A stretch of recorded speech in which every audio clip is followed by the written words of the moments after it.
คำว่าแม่คำนี้มีความหมายมีพระคุณมากมายหลายสถาน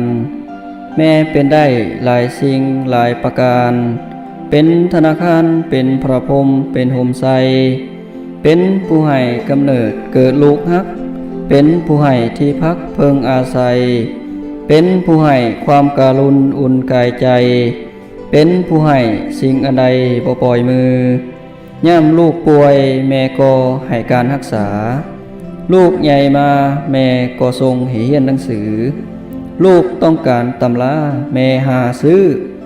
ลูกปรึกษาหาลือแม่ยินดี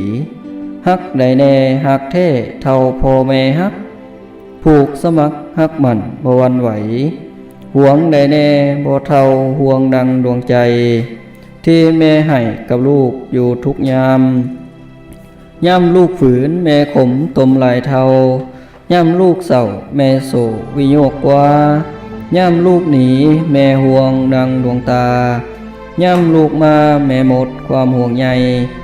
ย่ำมีเวียกหวังให้เจ้าเฝ้ารับใช้ย่ำเจ็บไข้หวังให้เจ้าเฝ้ารักษาย่ำถึงข้าวล่วงลับดับชีวาหวังให้เจ้าเฝ้าปิตาเวลาตาย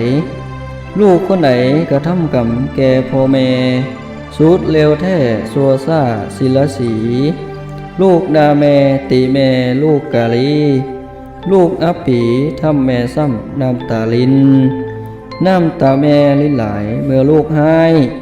น้ำตาแม่เป็นสายเมื่อลูกมินน้ำตาแม่ไหลลงหดเต็มดินเมื่อได้ยินลูกเสียเพียเนรคุณดวงใจแม่สะอาดแท้กว่าทุกสิ่งดวงใจแม่สะอาดยิ่งกว่าสิ่งใดดวงใจแม่สะอาดเกินกว่าสิ่งใดดวงใจแม่มีเอาไว้ให้กับลูกอยู่ทุกคนพ่อกับแม่บ่มีเงินทองจะกองให้จงตั้งใจภาคเพียรเรียนหนังสือหาวิชาความรู้เป็นคู่มือเพื่อยึดถือเอาไว้ใส่เลี้ยงกาย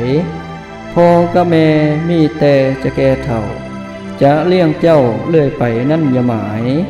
ใช้วิชาช่วยตนไปจนตายลูกสบายพ่อแม่ก็ชื่นใจลูกเอ๋ย